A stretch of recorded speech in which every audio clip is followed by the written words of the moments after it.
ایک ایسا بندہ ہے جس نے زندگی شریعت و سنت کے مطابق گزاری. سبحان اللہ.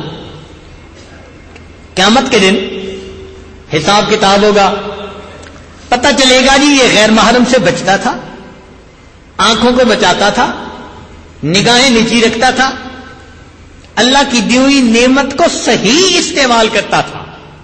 اللہ تعالیٰ اس بندے کو جنت بھیجیں گے اور اب اس کو ایسی بینائی عطا فرمائیں گے کہ جس بینائی کے ساتھ یہ انبیاء کا دیدار کرے گا, اپنے پروردگار کا دیدار کر سکے گا.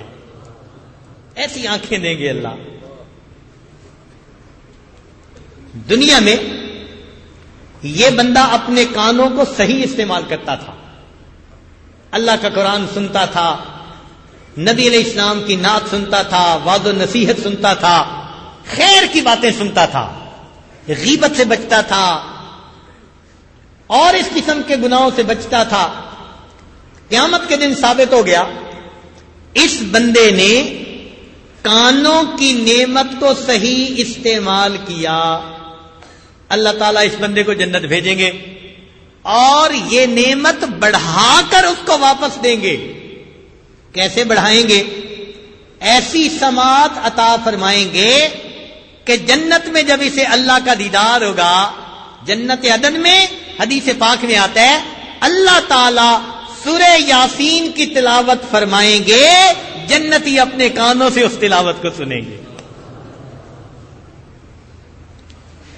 یہ بندہ دنیا میں حلال کھاتا تھا, قیامت کے دن ثابت ہو گیا کہ ہاں حلال کا اہتمام کرتا تھا.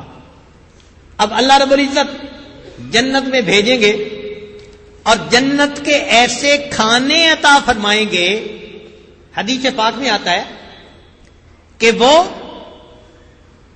اس قدر لذیذ ہوں گے, اس قدر اچھے ہوں گے کہ جب دنیا کے کھانوں کو یاد کرے گا تو اس بندے کو گھن آیا کرے گی کہ میں دنیا میں یہ کھاتا تھا. بلکہ اس سے بڑھ کر کتابوں میں لکھا, بچہ جب ماں کے پیٹ میں ہوتا ہے تو وہ پانی کے اندر فلوٹ کر رہا ہوتا ہے, پیشاب کے اندر. اب آج کسی کو کہا جائے کہ تم نے اپنی زندگی کے 9 مہینے پیشاب کے اندر گزارے, کتنی کراہت ہوتی ہے. جس طرح آج ماں کے بطن کی کیفیت کو سوچ کر کراہت ہوتی ہے, جنتی کو دنیا کے کھانوں کے بارے میں سوچ کر ایسے کراہت ہوا کرے گی. اللہ جنت کے ایسے کھانے عطا فرمائیں گے. اگر پتہ چل گیا کہ ایک آدمی اپنی زبان کو صحیح استعمال کرتا تھا, تلاوت کرتا تھا, دین کی دعوت کا کام کرتا تھا, خیر کی بات کرتا تھا, نصیحت کی باتیں کرتا تھا, اللہ رب العزت اس کو جنت میں بھیجیں گے اور ایسی زبان عطا فرمائیں گے کہ یہ جنت میں جا کر انبیاء کرام سے ہم کلامی کیا کرے گا. دنیا میں یہ اپنے کپڑے شریعت و سنت کے مطابق بناتا تھا, ثابت ہو گیا اللہ تعالیٰ جنت میں بھیجیں گے اور جنت میں اس کو جنتی لباس پہنائیں گے. سبحان اللہ. مرد ہوگا تو ریشم کا لباس اور عورت ہوگی تو ایسا لباس, حدیث پاک میں آتا ہے کہ جنتی عورت کے لباس میں سے 70,000 رنگوں کی جھلک آیا کرے گی. دنیا میں 7 رنگ ہیں, ان کے کتنے شیڈ بن سکتے ہیں؟ چند ایک. تو چند شیڈ دنیا میں ہیں جس پہ اتنے خوبصورت کپڑے بنتے ہیں. آج عورتیں فریفتہ ہوتی ہیں دیکھ کے کہ مجھے تو ضرور لینا ہے. اللہ تعالی جنت میں ایسا لباس دیں گے کہ 70,000 رنگوں کے شیڈ اس میں چھلکا کریں گے. دنیا میں مکان تھا, اپنے مکان میں یہ نماز پڑھتا تھا, گھر والوں کو نماز پڑھاتا تھا. اس نے اپنے گھر کو سنت کا گلشن بنا دیا تھا, سنتوں کا باغ بنا دیا تھا, تقوی سے سجا دیا تھا اپنے گھر کو, نیکی کے نور سے اپنے گھر کو بھر دیا تھا. موت کے وقت سے یہ نعمت لی جائے گی. قیامت کے دن پتہ چل جائے گا کہ بھئی اس نے اللہ کی نعمت کو یوز کیا تھا، مس یوز نہیں کیا تھا. اللہ تعالیٰ اس کو جنت میں بھیجیں گے اور جنت میں سرخ یاقوت کا بنا ہوا محل، ایک ہیرے اور ایک موتی کا بے جوڑ بنا ہوا محل، سونے کی اینٹیں، چاندی کی اینٹیں، مشک اور عنبر کا گارا، ایسی اللہ تعالیٰ اس کو گھر عطا فرمائیں گے. اور وہ گھر کتنا بڑا ہوگا؟ حدیث پاک میں آتا ہے کہ جو آخری جنتی جنت میں جائے گا اس کا گھر زمین اور آسمان کے خلا سے 10 گنا زیادہ بڑا ہوگا. تو جنتی کا مکان کیا ہوگا؟ اور ہمیشہ ہمیشہ کے لیے ملے گا. اللہ اکبر کبیرہ. تو معاملہ تو سمجھ میں آنے والا ہے کہ آج اللہ رب العزت نے جو ہمیں یہ بینائی دی، ہم نے کون سا ٹیکس بھرا ہوا ہے اس کا، ہم کون سا اس کی مینٹیننس کرتے ہیں، ایسی آنکھ دی. پوری زندگی انسان کی آنکھ ماشاءاللہ کام کرتی ہے. اکثر و بیشتر بیمار ہوتے ہیں تو ہماری اپنی کوتاہیاں ہوتی ہیں، ورنہ ایسے بھی لوگ دنیا میں ملے جس کی عمر 100 سال سے زیادہ اور انہوں نے کبھی ایک گولی بھی نہیں کھائی. بلکہ ہمارے ایک قریبی بزرگ شاید مجمع میں ہی موجود ہو جنہوں نے حضرت قریشی رحمت اللہ علیہ کی 60 سال خدمت کی. پچھلی دفعہ تشریف لائے تو مجھے بتانے لگے کہ میری عمر 100 سال سے زیادہ ہو گئی ہے. کتنی عمر تھی؟ کہنے لگے مجھے 1884 کی باتیں تو یاد ہیں. 1884 کی باتیں تو یاد ہیں ماشاءاللہ. اور کہنے لگے کہ اتنی زندگی میں نے آج تک ڈاکٹر کی ایک گولی کبھی نہیں کھائی. تو ہم اکثر و بیشتر بیمار ہوتے ہیں تو اپنی بد پرہیزیوں کی وجہ سے، وگرنہ اللہ نے دل ایسا دیا. دنیا کے پمپ ہوتے ہیں نا، سال بعد بیرنگ خراب، سال بعد شافٹ اس کی بیرنگ پہ لوز ہو جاتی ہے، اس کے اندر پلے آ جاتی ہے. او جی اب یا تو اس کو مینٹین کرواؤ یا نیا خریدو. میرے اللہ نے دل کا پمپ بنایا. اب جس کی عمر 100 سال سے زیادہ، کیا 100 سال میں کبھی اس کا دل بند ہوا ہوگا؟ بند ہوتا تو زندہ کیسے رہتا؟ نان سٹاپ 24 آور، 1 سال اللہ کی بنائی ہوئی مشین چلی، مینٹیننس کی کوئی ضرورت نہیں. کیسی نعمت اللہ نے عطا فرمائی. تو ہم نے ان کے لیے کوئی پیسے تھوڑے دیے، بن مانگے اللہ نے نعمتیں دی. تو ہمارے پاس یہ جو سب کچھ ہے یہ ہمارا اپنا نہیں، یہ ادھار کا مال ہے. اور جو ادھار کے مال پہ فریفتہ ہوا پھرے اسی کو دیوانہ کہا کرتے. آج جوانی مستانی یہ سیلاب ہر ایک پہ چڑھتا ہے لیکن اترتے کا پتہ نہیں چلتا. اچھا آپ بتائیں، کبھی کسی کو بندے کو پتہ چلا کہ اتنے بج کر اتنے منٹ پہ میرے اوپر بڑھاپا آ گیا؟ کسی کو پتہ نہیں چلا. بڑھاپا آ جاتا ہے، پتہ نہیں چلتا. ہم نے حج کے موقع پہ ایک بڑے میاں سے پوچھا، بڑے میاں کیا حال ہے؟ کہتے ہیں روکنے کی کوشش تو بڑی کی، روکا نہیں. ہم نے پوچھا کیا؟ کہنے لگا بڑھاپا. اس کو روکنے کی کوشش تو بڑی کی، روکا نہیں. تو یہ بڑھاپا تو ایسی چیز ہے، آ جاتا ہے. تو آج دیکھو اللہ تعالیٰ کی دی ہوئی کتنی نعمتیں ہمارے پاس ہیں. اچھا جس بندے کی پیدائش ہوئی اور اس کی آنکھیں نہیں تھیں تو کیا دنیا کے ڈاکٹر مل کر آنکھیں بنا سکتے ہیں؟ نہیں بنا سکتے. ساری دنیا کے ڈاکٹر مل جائیں، جی بچے کی آنکھیں بنا دیجئے، کہیں گے اگر ماں کے پیٹ سے یہ بغیر آنکھوں کے آیا دنیا میں نہیں بنا سکتے. جس طرح ماں کا پیٹ انسان کے جسم کے بننے کی جگہ اگر کوتاہی رہ گئی تو دنیا میں آ کے پوری نہیں ہو سکتی، اسی طرح یہ زمین آسمان کا پیٹ انسان کی شخصیت بننے کی جگہ ہے. جس کی شخصیت میں یہاں کمی رہ گئی وہ قیامت کے دن جا کر پوری نہیں ہو سکتی. ہمیں اپنی شخصیت کو یہاں بنانا ہوگا, اپنے اندر اخلاق کو یہاں پیدا کرنا ہے, سنت سے اپنے آپ کو یہاں سجانا ہوگا, ورنہ قیامت کے دن یہ نعمت نہیں ملے گی. کہیں گے جاؤ یہ نعمت تو دنیا سے ملا کرتی تھی. ایک عام دستور کی بات ہے کہ آدمی کو ادھار کی کوئی چیز ملے تو وہ تھوڑی دیر میں زیادہ کام نکالنے کی کوشش کرتا ہے. مثال کے طور پر آپ نے صبح اٹھ کے دفتر جانا ہے, بیوی نے کپڑے استری کرنے شروع کیے اور استری جل گئی.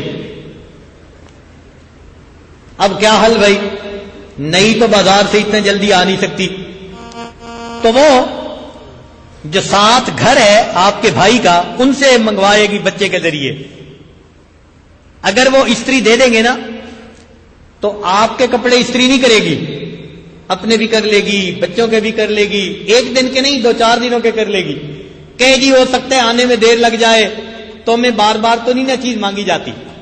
معلوم ہوا کہ ادھار کی چیز سے تھوڑے وقت میں زیادہ کام نکالا جاتا ہے. عقل مند وہ ہے جو اس ادھار کے مال سے مختصر زندگی میں زیادہ اعمال نکالنے کی کوشش کرے. اور ہمارے اکابر یہی کرتے تھے, دن رات اپنے جسم کو تھپا دیتے تھے. نیکی کر کر کے تھکتے تھے, نیکی کر کر کے تھکتے تھے اور تھک تھک کر پھر نیکی کرتے تھے. ایک بزرگ تھے 70 سال عمر کی, روزانہ 70 طواف کرتے تھے. اب ہر طواف کے 7 چکر اور پھر ہر طواف کی 2 رکعت واجب الطواف, تو 70 طواف کی کتنی رکعتیں بنی؟ 140. ہم کبھی اگر کچھ نفلیں پڑھیں ہمارا کیا حال ہوتا ہے؟ میں اپنے دوستوں سے عرض کرتا ہوں کہ رمضان کی کسی رات میں ہمت کر لینا کہ جی آج 10-20 رکعت پڑھنے ہیں, تو 20 رکعت پڑھنے کے بعد ہمارا حال یہ ہوتا ہے کہ رکوع سے اٹھتے ہوئے سمع اللہ کی جگہ اوئی اللہ نکل رہی ہوتی ہے. یہ تو ہماری جوانی ہے. اور 20 رکعت پڑھنے پر یہ حال, وہ 140 رکعت نفل طواف کے پڑھتے تھے اور باقی پورے دن کے اعمال اس کے علاوہ. ایک مرتبہ عمرے کے سفر میں ہم نے اپنے سب جماعت کے دوستوں کو, مردوں عورتوں کو ترغیب دی کہ بھائی کوشش کریں زیادہ سے زیادہ طواف کرنے کی. 15 دن کا قیام ہوتا ہے, اس میں سے 5 دن چلو مدینہ طیبہ کے صحیح, تو 10 دن تو مکہ مکرمہ کے, تو بھائی 10 دن میں 70 طواف ہی صحیح. لوگ کچھ نوجوان بچوں نے بچیوں نے طواف کرنے کے ارادے کر لیے.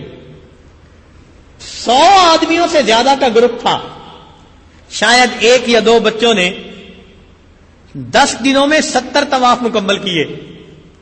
اور جنہوں نے 70 طواف مکمل کیے نا 10 دنوں میں, وہ آ کے کہنے لگے کہ دعا کر دیں پاؤں کے نیچے چھالے بن گئے. 10 دن میں 70 طواف تو چھالے بن گئے. وہ 1 دن میں 70 طواف کرتے تھے. اللہ اکبر کبیرہ. تو دیکھا ہمارے بزرگوں نے تھوڑے وقت میں زیادہ کام نکالا نا. جی یہی بات اگر ہمیں سمجھ میں آ جائے, ہم زندگی کے کسی وقت کو خالی نہ رہنا. زندگی کے کسی وقت کو خالی نہ گزرنے دیں. وقت کی قدر ہمیں آ جائے. تو دیکھیے امانت کا مفہوم شریعت کی نظر میں بہت زیادہ. اب کوئی یہ کہے گا جی یہ چیزیں کہاں سے امانت ہیں؟ تو دلیل قرآن عظیم الشان میں سے. ایک آدمی اگر غیر محرم کی طرف دیکھتا ہے تو اس نے اللہ کے حکم کو توڑا نا, اللہ تعالیٰ اس کے بارے میں کیا فرماتے ہیں؟ یعلم خائنۃ الاعین، جانتا ہے آنکھ کی خیانت کو. تو گناہ کو اللہ نے خیانت کے لفظ سے تعبیر کیا. یعلم خائنۃ الاعین وما تخفی الصدور، وہ جانتا ہے تمہاری آنکھ کی خیانت کو. تو اگر غیر کی طرف دیکھنا خیانت ہے تو معلوم ہوا کہ ہر گناہ کو کرنا خیانت ہے امانت میں. اور اگر یوں دیکھیں تو ہم تو خیانت ہی کے مرتکب ہوتے رہتے ہیں. روزانہ کوئی زندگی کا دن ایسا ہوگا کہ ہم نے گناہ نہ کیا ہو. ہم زندگی کا کوئی دن ایسا گن سکتے ہیں اپنا کہ صبح سے لے کے شام تک ہم نے جسم کے عضو سے کوئی بھی گناہ نہ کیا ہو؟ بہت کم لوگ ہوں گے، الا ماشاء اللہ. وگرنہ کہیں نہ کہیں زبان سے خطا ہو گئی، آنکھ نے غلط دیکھ لیا، کان سے سن لیا، کوئی نہ کوئی ایسا معاملہ. تو خیانت کے تو پھر روز ہی مرتکب ہو رہے ہیں. اور آج ایک نئی مصیبت آ گئی.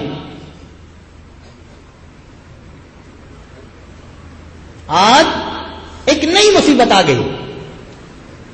تاریخ انسانیت میں شیطان کے ہاتھ میں اتنا ماس ڈسٹرکٹیو ویپن کبھی نہیں آیا تھا. چھوٹا سا ہے، جیبوں میں آ جاتا ہے. اس مصیبت کا نام ہے سیل فون، اور میں سمجھتا ہوں کہ اس کا نام ہے ہیل فون. وہ جہنم میں جانے کا سبب. ہم سمجھتے ہیں ضرورت کے لیے، اور شیطان نوجوانوں سے اس کا غلط استعمال شروع کروا دیتا ہے. اور چونکہ پیچھے کافر اس کے موجود ہیں اور وہ چاہتے ہیں کہ مسلمانوں کی نسل خراب ہو، لہذا ان کمپنیوں نے قانون بنا دیا کہ جی رات کو کال فری کر دی جائے گی، اور بڑے بڑے بینر بنا دیے، کرو بات ساری رات. اب جس قوم کے بچے ساری رات ایک دوسرے سے گناہ بھری باتیں کریں گے، وہ صبح اٹھ کے اسکولوں کالجوں میں کیا کریں گے؟ اور یہ عام شکایت ہے. اسکولوں کے کالج پروفیسر اکثر بتاتے ہیں جی پوری کلاس سوئی ہوتی ہے.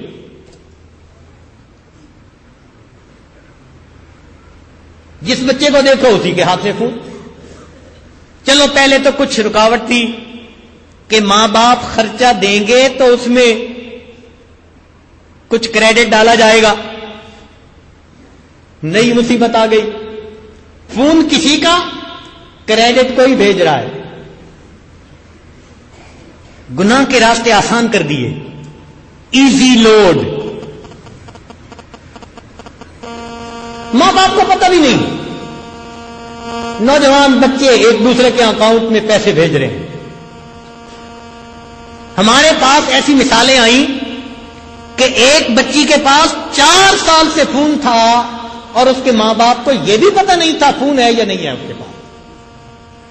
4 سال سے چھپا کے رکھا ہوا تھا. اور پہلے تو چلو فون بجتا تھا تو بیل آتی تھی. اب انہوں نے ایک نئی مصیبت ڈال دی، اس کو وائبریشن کہتے ہیں.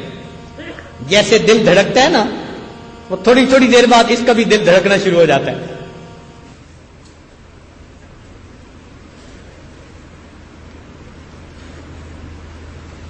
اس سیل فون کے ساتھ تو ہمیں اللہ کے لیے بغض ہونا چاہیے، اللہ کے لیے بغض ہونا چاہیے اس سے. ہاں بزنس کے لیے ضرورت ہے تو اتنا استعمال کریں جتنا ہم. جیسے گھر میں چھری ہوتی ہے نا کہ بچوں کی ریچ اور سائٹ سے دور رکھتے ہیں. پہلے لوگ کہتے تھے جی keep away from the reach of children, اب کہتے ہیں نہیں، keep away from the reach and sight of children. نظر آ گیا تو وہ اس کو اٹھانے کی کوشش کریں گے، اس لیے ایسی جگہ رکھو جہاں نظر ہی نہ آئے ان کو. یہ بھی ایسی مصیبت ہے. اس کو بھی اسی طرح ضرورت کے لیے استعمال کیجئے ورنہ قیامت کے دن کروڑوں انسان ہوں گے جو اس ایک آلے کے غلط استعمال کرنے کی وجہ سے جہنم میں جائیں گے. کہیں ہمارا نام اس فہرست میں نہ آ جائے. سوچنے کی بات ہے. اس مصیبت سے بچنے کی ضرورت ہے.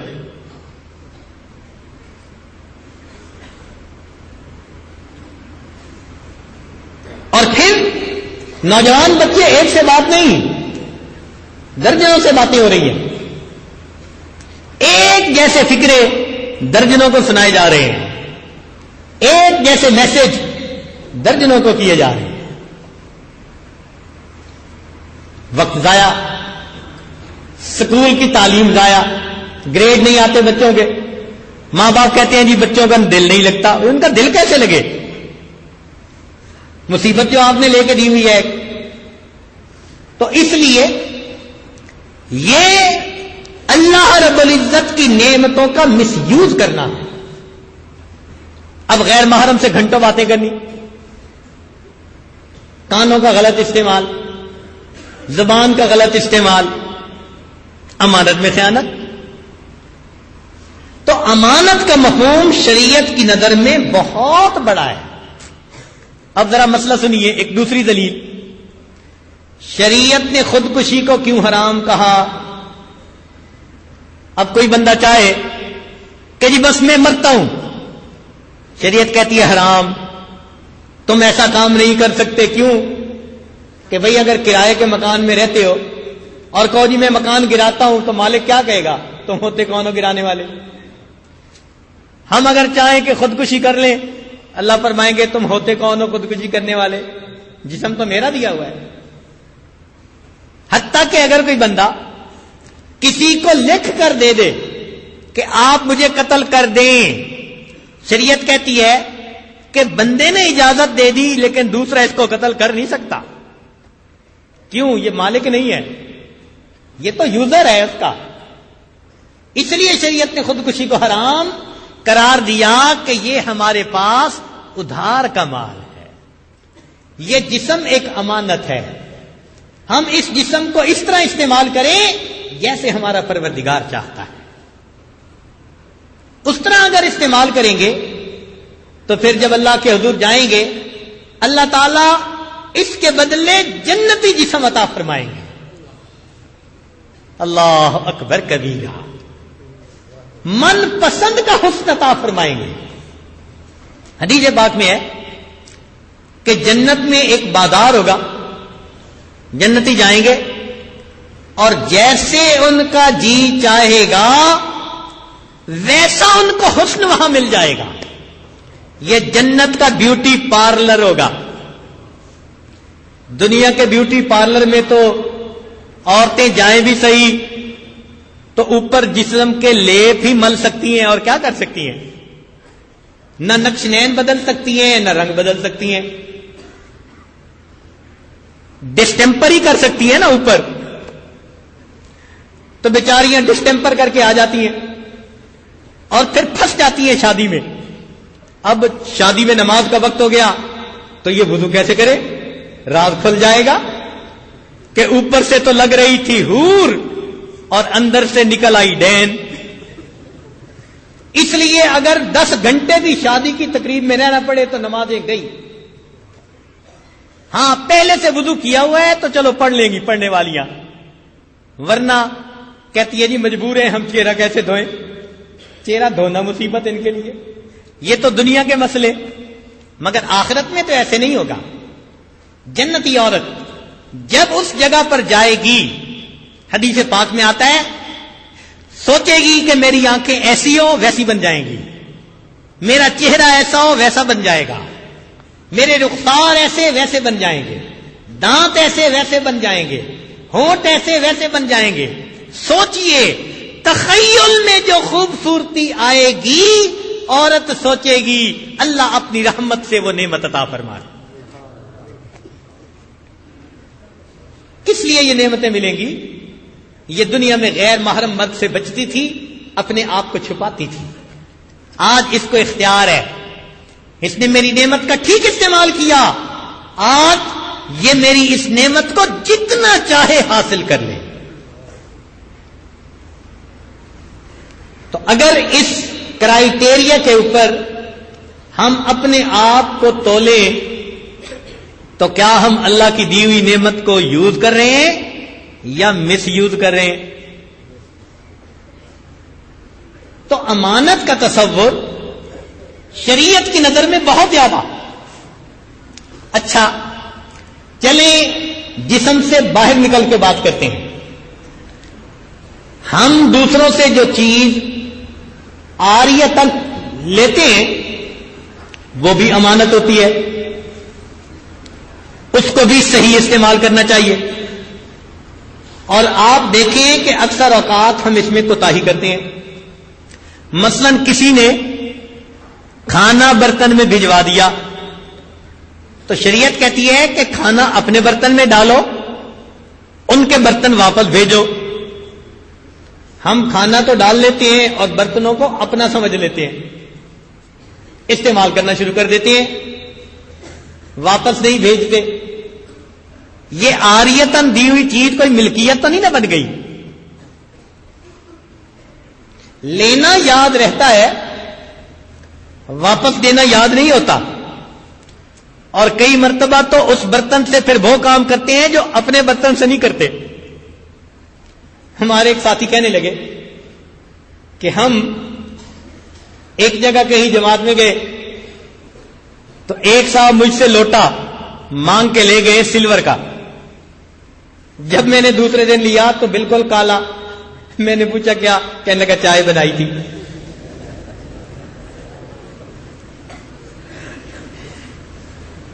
یہ بھی امانت کی خیانت.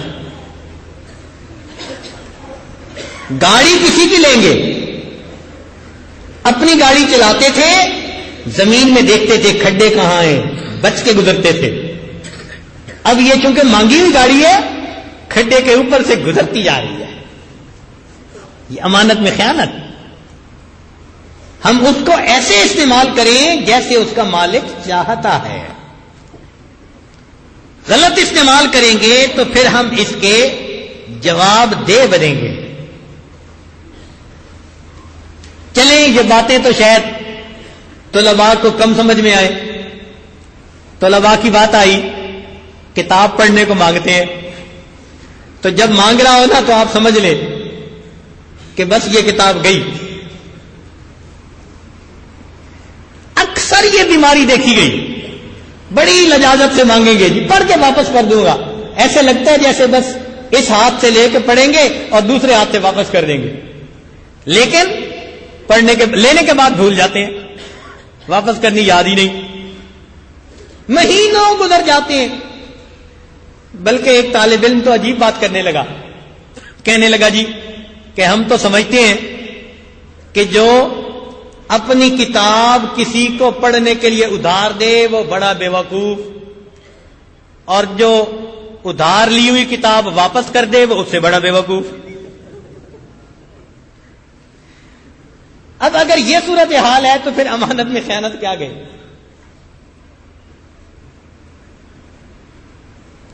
یہ ہم چھوٹی چھوٹی مثالیں ہیں، لیکن اس سے ہماری سائیکی کا اندازہ ہوتا ہے، پرسنالٹی کا اندازہ ہوتا ہے، ہمارا براٹ اپ کیسے ہوا، ہمارے اندر امانت کا تصور ہے زندگی میں یا نہیں. ذرا اور آگے بڑھیے. ہم جو ملازمت کرتے ہیں اور اس پر ہمیں ملتی ہے تنخواہ، تو پتہ ہے یہ کیا ہوتا ہے؟ یہ مالک اور مزدور کے درمیان ایک ڈیل ہوتی ہے. مالک نے تنخواہ دینے کا وعدہ کیا، اس کے بدلے مزدور نے وقت بیچنے کا فیصلہ کیا. وقت بیچنے کا فیصلہ کیا. یہ عاجل جان بوجھ کے بیچنے کا لفظ استعمال کر رہا ہے تاکہ سمجھ میں جلدی آئے. اب ہم نے 8 گھنٹے بیچ دیے. جب بیچ دیے تو یہ کس کے ہوئے؟ جو تنخواہ دیتا ہے. تو پھر آج دفتروں میں جا کے ہم دفتر کے کام کرتے ہیں یا گھر کے کام کرتے ہیں؟ کیا 8 گھنٹے پوری مزدوری کرتے ہیں؟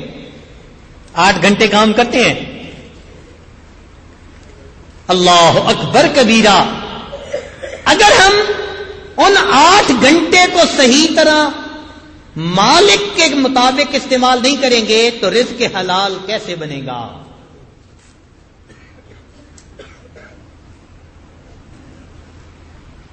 یہ تو بیچا ہوا وقت ہے، یہ اب ہمارا نہیں ہے، ہم ڈیل کر چکے، اس کے بدلے تنخواہ لیتے ہیں۔ چنانچہ ایک نوجوان سالک تھے، جب نوکری کرتے تھے تو ان کی ڈیوٹی فرض کرو 8 سے 4 تھی دن میں، تو کئی مرتبہ ان کو دفتر کے کام کے لیے باہر جانا پڑتا، تو باہر کام کیا اور دیکھا کہ 3:45 ہو گئے، تو 3:45 وہ نوجوان چھٹی کر کے گھر نہیں آتا تھا کہ 4 بجے تک کا وقت دیا ہوا ہے، 3:45 دفتر کی طرف چلتا تھا، دفتر کا فاصلہ آدھے گھنٹے کا، آدھا راستہ گاڑی ڈرائیو کرنے کے بعد جب 4 بجتے تب اپنے مکان کی طرف رخ کرتا تھا۔ جن کو رزق حلال کی فکر ہوتی ہے وہ اپنے ایک ایک لمحے کا یہ حساب رکھتے ہیں، میرا نہیں، یہ کسی کا ہے۔ چنانچہ ہمارے اکابرین علماء دیوبند کے اندر یہی احتیاط بہت واضح تھی۔ فرمایا گیا کہ جب ان کے ہاں کسی استاد کو کوئی رشتہ دار ملنے آتا تھا،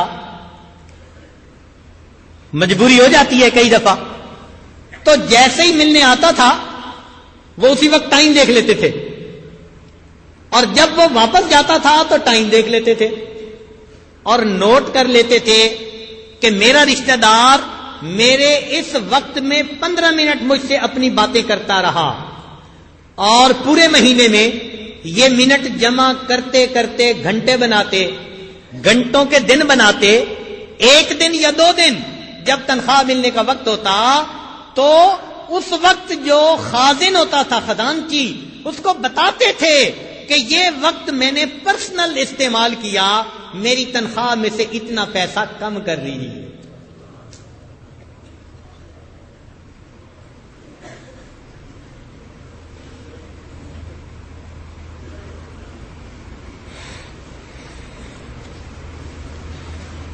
حضرت شیخ الہند رحمت اللہ علیہ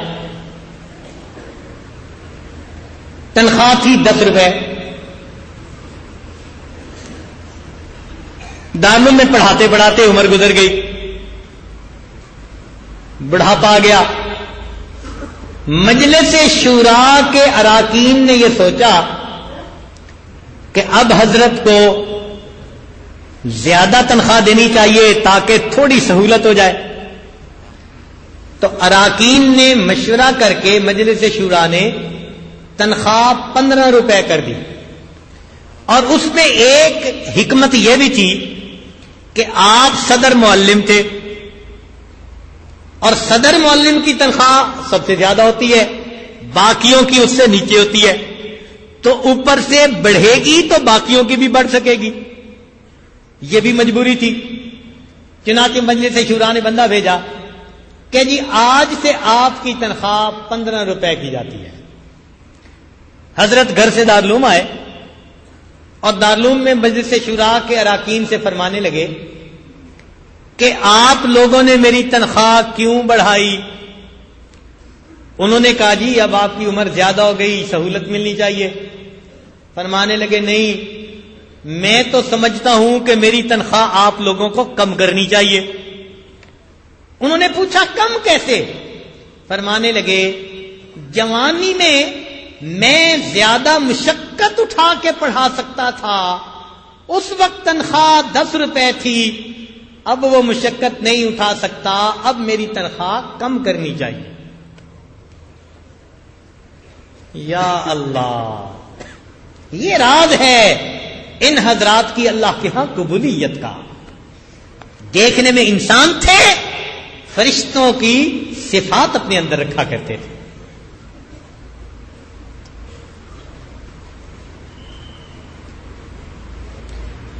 حضرت مولانا قاسم نانوتوی رحمۃ اللہ علیہ، ان کی بھی تنخواہ مہینے کی 10 روپے تھی۔ اب ہو سکتا ہے کوئی سوچنے والا کہ جی یہ 10 روپے کیا لگائی ہوئی ہے؟ بات سنیں، تنخواہ کی مقدار تھوڑی ہوتی تھی، تنخواہ میں برکت بہت ہوتی تھی، تنخواہ میں برکت بہت ہوتی تھی. آج تنخواہ کی مقدار بہت ہوتی ہے، تنخواہ کے اندر برکت نہیں ہوتی، خرچے پورے نہیں ہوتے. چنانچہ ایک مرتبہ ایک خاتون آئی، زاروں قطار رونے لگی. مجھے گھر والوں نے پیغام دیا جی کہ آپ آئیں، یہ آدھے گھنٹے سے مسلسل رو رہی ہے، کوئی بہت ہی غم زدہ لگتی ہے، اس کی بات سنیں اور اس کو کچھ بتائیں. مہمان خانے سے گھر آیا، پردے کے پیچھے وہ خاتون بیٹھی ہوئی تھی. اس نے بتایا جی کہ میں ایک انڈسٹریلسٹ کی بیوی ہوں، 7 سال شادی کو گزر گئے، ہماری اب تک اولاد نہیں ہوئی، مگر میری پریشانی کی یہ وجہ نہیں ہے. میرا خاوند بھی کہتا ہے، میں بھی کہتی ہوں، اللہ کو منظور ہوگا اولاد ہو جائے گی. تو بھائی پھر پریشانی کی وجہ کیا؟ کہنے لگی پریشانی کی وجہ یہ ہے کہ میرے گھر کا سارا خرچہ میرا خاوند اٹھاتا ہے، کچن کا خرچہ، نوکروں کا، نوکرانیوں کا، سیکیورٹی گارڈ، ڈرائیور، کار، پیٹرول، سب خرچہ میرا خاوند اٹھاتا ہے، اور میرا خاوند میرے ذاتی خرچے کے لیے مجھے صرف 50,000 روپے مہینہ دیتا ہے اور میرے خرچے پورے نہیں ہوتے. اور اس نے رونا شروع کر دیا. اب ہم نے بھی تھوڑی دیر اس کو رونے دیا کہ اگر اس وجہ سے رو رہی ہے کہ میرے ذاتی خرچے 50,000 روپے میں، مجھے آج بھی یاد ہے اس وقت ڈالر کا ریٹ 18 روپے تھا، آج تو 80 روپے ہے نا. 18 روپے جب ڈالر کا ریٹ تھا، خاوند اس کو 50,000 پاکٹ منی دیتا تھا، اور وہ رو رہی ہے میرے خرچے پورے نہیں.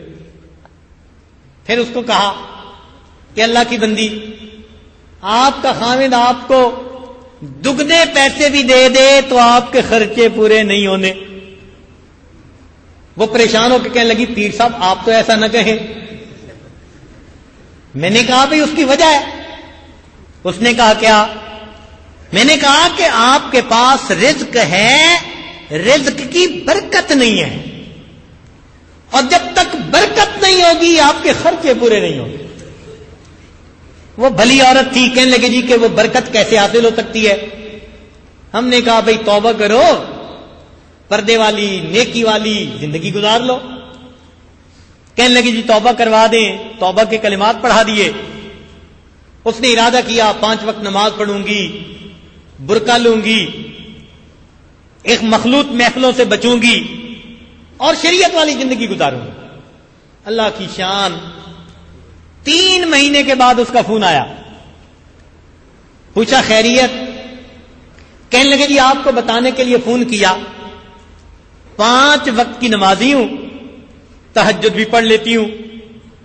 میاں صاحب کبھی کبھی تانا دیتے ہیں، تجھے کوئی وظیفہ پوچھنے کے لیے بھیجا تھا، پیر صاحب نے تو تجھے مولویانی بنا دیا. لیکن اب میری حالت یہ ہے کہ میرے خرچے 20,000 روپے میں پورے ہو جاتے ہیں. 30,000 روپیہ ماہانہ میں یتیموں بیواؤں کے اوپر اللہ کے راستے میں خرچ کر دیتی. تو رزق ہے، رزق کی برکت نہیں ہے. ایک مرتبہ اساجد کے پاس ایک مینیجر آئے، 2 ٹیکسٹائل ملوں کے مینیجر تھے، 2 ٹیکسٹائل ملوں کے. جنرل مینیجر کے اوپر مینیجر تھے. اس زمانے میں ان کی تنخواہ، جس کو کہتے ہیں نا ہوم ٹیک سیلری، ٹیکس فری، ٹیکس مالک دیتے تھے، 1 لاکھ روپے تھی. یہ 1990 کی بات ہے، 1990 کی. 1 لاکھ روپیہ وہ بندہ گھر لاتا تھا. ایک مرتبہ آئے، آنکھوں میں آنسو. جب آنکھوں سے آنسو ٹپکنے لگے تو مجھے بھی حیرانی ہوئی. پوچھا خیریت ہے؟ کہنے لگے پریشان بہت ہوں. کیا ہوا؟ کہنے لگے میرے 2 چھوٹے بچے ہیں، بیوی ہے اور میں ہوں، 4 نفر ہیں گھر کے. 1,00,000 روپیہ میری تنخواہ ہے اور میرے گھر کے خرچے پورے نہیں ہوتے. اب لکھا پڑا بندہ، ریزنیبل آدمی رو رہا ہے تو دل دکھی ہے تو رو رہا ہے. مجھے حیرت ہوئی، میں نے پوچھا جی کیسے؟ کہنے لگے کیا بتاؤں، بیوی کی خواہش تھی فلاں گاڑی خریدنی ہے، میں نے 35 لاکھ روپے جمع کر کے 0 میٹر گاڑی خریدی. لے کے گھر آ رہا تھا، بینک میں کام تھا تو کھڑی کی، اندر چلا گیا، باہر نکل کے دیکھا تو ادھر سے ٹریفک آ رہی تھی. ایک یہ موٹر سائیکل والا کہنے لگے وہ ایسے تیزی کے ساتھ چلتا ہوا آیا کہ ایک گاڑی میری کھڑی گاڑی میں لگی اور دوسری طرف سے دوسری آگے لگی. نئی گاڑی 0، انشورنس کروائی نہیں تھی. کہنے لگا میرے 35 لاکھ ڈوب گئے. اور کہنے لگا جی میں نے سوچا کہ بیوی کے لیے ایک پلاٹ خریدتا ہوں. میں نے ڈیفنس کے اندر 75 لاکھ روپیہ لگا کر ایک پلاٹ خریدا. 2 سال کے بعد پتا چلا کہ کاغذات میں مسئلہ تھا، جس مالک کا تھا اس نے نہیں بیچا تھا، کوئی دوسرا بیچ گیا تھا. 75 لاکھ چلے گئے. اب بات سمجھ میں آئی کہ واقعی اس بیچارے کے ساتھ ہے. کہتے ہیں جی پھر دوسرا پلاٹ خریدا، نقشہ بنوایا، ایک کنٹریکٹر کو پیسے دے دیے. اس نے کہا جی مجھے 25 لاکھ پہلے دیں اور باقی بعد میں، موبلائزیشن میں نے دے دیے. وہ آیا، اس نے کام کرنا شروع کیا. مشکل سے اس نے 1 مہینہ کام کیا ہوگا، کوئی بڑا پروجیکٹ مل گیا، وہ سب کچھ لے کے وہاں چلا گیا. میرے 25 لاکھ بھی گئے، میرا کام بھی. کہنے لگا اس وقت تک میں 3 کنٹریکٹرز کو پیسے دے کے ضائع کر چکا ہوں. میں نے کہا جی اصل مسئلہ یہی کہ اللہ نے آپ کو رزق تو زیادہ دیا ہے، اب رزق کی برکت کی ضرورت ہے. پھر جب اس کو سمجھایا تو وہ کہنے لگا جی ٹھیک. الحمدللہ اس نے بھی نمازیں پڑھی، زندگی کو شریعت کے مطابق کر لیا. اللہ رب العزت نے اس کے رزق کی پریشانیوں کو بھی دور کر دیا.